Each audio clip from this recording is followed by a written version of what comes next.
What is marine debris? Man-made things that wash up on a beach. Water bottles. Styrofoam, fishing trash, either floating in the surface, collected in like current centers. A lot of it is probably sunk. I can only imagine how many are down at the bottom of the ocean. Why is marine debris a problem? Marine debris is a problem because it negatively impacts the environment that it lands in and all the wildlife. It's super toxic and super dangerous. Plastic is not made naturally by the cycles of the earth. The sunlight and the waves break it down into tiny pieces, and those small pieces enter the food chain. It's just poisoning them. Birds, not here but somewhere else, who didn't know what marine debris was, and they would pick it up and feed it to a kid. All the baby birds would die. It's a entanglement hazard for wildlife. In July, the YCC crew Katrina Kershane, Kyla Villaroya, Eunice Cortez, Rubylyn Ulatan, and their crew leaders Layla Pyle and Shelley Lawson, along with 2 volunteers, traveled on a float plane to assist Island Trails Network with marine debris cleanup in Tugidak. My name is Shelley Lawson, and I am the Environmental Education Coordinator for the Kodiak National Wildlife Refuge. Each year I really enjoy partnering with Island Trails Network for a trip for YCC.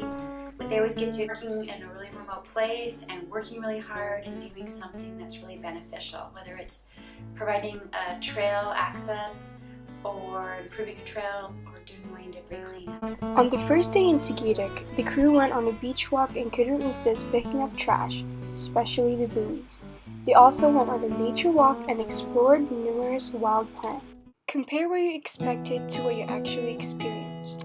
First glance, when we got there, I didn't see a lot of marine debris on Tugidak Beach at first glance. It looked really clean from the airplane. I think that I expected Tugidak to be somewhat similar in the volume of trash we find, especially because Island Trails Network has been cleaning up Tugidak for several years now. But when you started walking and focus on dump trash.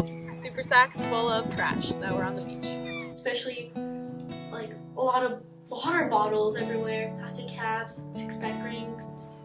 Plastic disposable single-use bottles and objects. Plastic water bottles, detergent bottles, oil bottles, buoys, fishing net, a lot of line that had gotten lost off boats. It was really sad how much debris there was, especially that we were cleaning up a beach of an area that had already been cleaned just a year before. The Youth Conservation Corps is here to do marine debris cleanup. There was an estimated 8,000 to 10,000 pounds of trash that the Youth Conservation Corps crew cleaned up in 3 days on about 2.5 miles of beach. It was actually a lot of work. It was, at the end of the day, physically tired. In addition to the long hours spent on marine debris cleanup, the YCC crew bonded with Island Trails Network by making bulk help instruments, cooking dinner, playing card games, s'mores, and dance. Dance. what a smooth ride.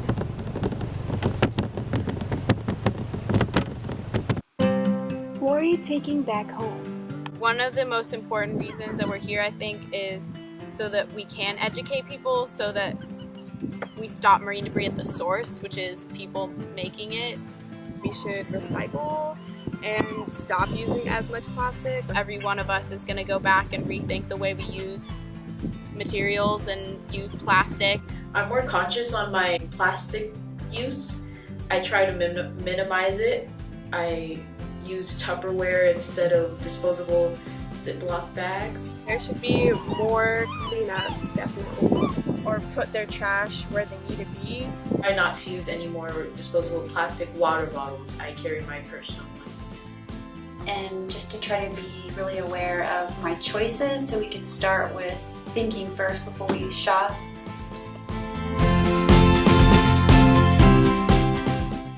Marine debris is 100% preventable.